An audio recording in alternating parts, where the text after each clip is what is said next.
So That's cool. hello, Kylie. Thank you so much for joining us. So for everybody watching, just a quick introduction. Kylie is a GB Wheelchair Rugby athlete. She is also a Harlequins Foundation ambassador, and she is here to talk to you a little bit today about her journey, give you some motivation, and to really just tell us a bit more about her and her story. So, Rob, would you like to go ahead and ask Kylie the first question? Yeah, so the first question is, how did you get into rugby? So basically, I got into wheelchair rugby during my rehabilitation after a spinal injury or something quite big like that. You go to a special spinal unit. And while I was there, I asked them what sort of sports would be available to me because I'd played sports my whole life and it's all I wanted to do, even after a big accident like that. So they took me down to the sports centre, which was called Aspire up there, and they showed me all the different sports from table tennis, bocce to archery and then wheelchair basketball, wheelchair tennis, wheelchair rugby. And the minute that I saw wheelchair rugby, I just knew it was for me straight away. It was like fast, aggressive. There was men playing, women playing, loud noises, bangs, crashes, and I just knew straight away that's what I needed to play. So that's how I got into it. And from that moment onwards, I didn't look back, just started playing. That was nearly 14 and a half years ago, really. Well, I started playing properly 11, 12 years ago, but the first time I ever saw it was 14 and a half years ago now. Amazing, thank you. So our next question for you is, what drove you to become a GB Wheelchair Rugby athlete? So there's a few things really. As a very young age, as a child, I dreamt of being in the Olympics for Great Britain. I didn't really know what sport. I was show jumping at the time. I've ridden horses all my life.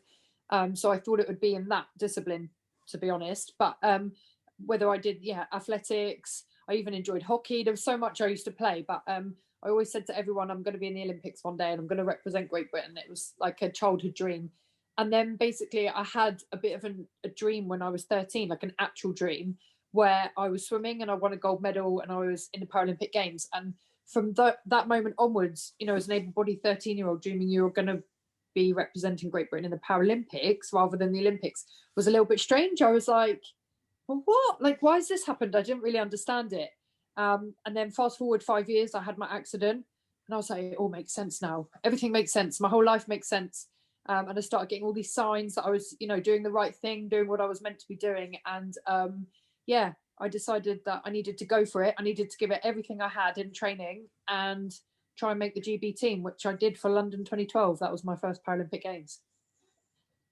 That leads us perfectly onto what keeps you motivated. I get asked this question a lot. And obviously, as an athlete and as somebody that's seen sport and sporting heroes my whole life, obviously I look to some of those. So Chris Hoy, is a big one for me, the determination and all the medals he's won and everything. But in actual fact, my motivation, my daily motivation and everything from my whole life comes from myself. I've always wanted more for me. I've always wanted to better myself all the time in anything I do. So to be honest with you, it just comes from digging deep, wanting more, wanting to be better at anything I put my mind to. And that's it really. If I can wake up the next day and I can train a bit harder or do more, then I'm happy, and it keeps me motivated to keep working even harder. Perfect. I think now is the perfect time to ask you, what would you say your favorite thing about rugby is? Definitely the hits, 100%. Like, the game's amazing. It's very tactical. You have to use your brain a lot. You have to be really switched on and quite a smart player. It's a little bit like chess. He moves, you move, he moves, you move, or, that sort of thing. One player goes and you have to, outbalance that within the team and look at the other team constantly. And you always have to think ahead the whole time within rugby.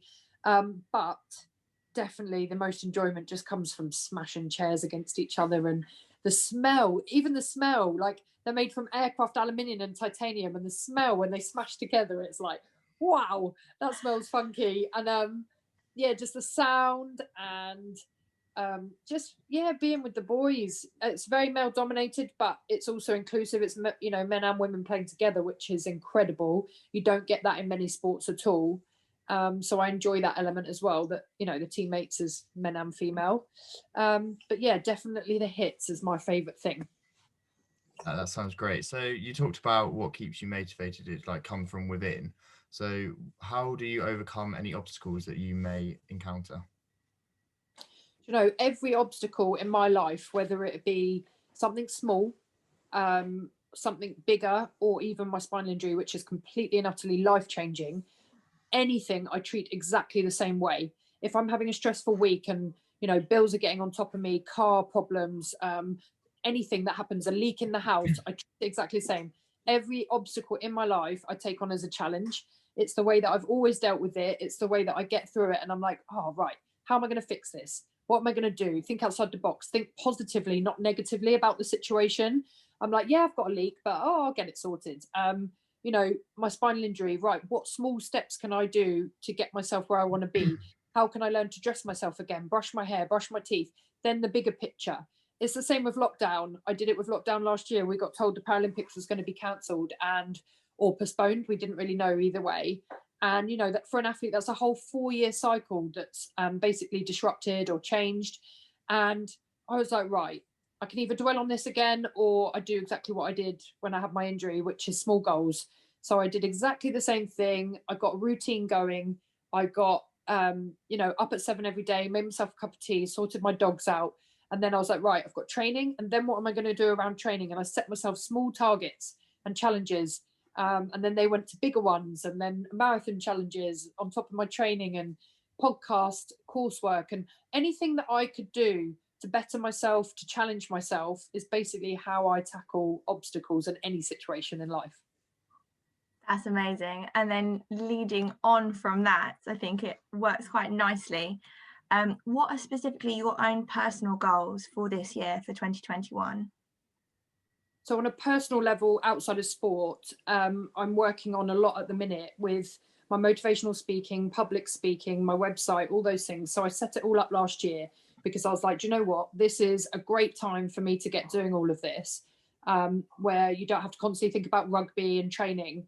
So I did that, built my website. So for that was last year in 2020. So 2021 is now to just go and do as much as I can. So I've been doing virtual talks. I've been doing the podcast course. I did a life coach course. I'm setting myself up to be the best, you know, like public speaker I can be and gain as much experience as I can, all of those sorts of things. To, yeah, hopefully build myself a nice big career for when I leave rugby. And then finally, what are your top 3 tips to achieving your goals? My top 3 tips are always, you know, plan, be very like organized and that sort of thing. I write everything down, whether it's small, big, and then I sort of park it to the side. So I put like my long-term goals that I don't put any timeline on, just to like not overwhelm myself, you know, not stress myself out. And then I make little goals each week, which I just tick off. So I always organize, I always plan, I get everything written down so that it's out of my head and I'm not constantly thinking about it. And then also just lots of self-care, like along the way. Things get a bit stressful, they get a bit tiring, you know. So I do lots of meditation. I've told Hollie before, but I've got my little jar that I put bits of paper in every week that have got things that I'm proud of myself that I do.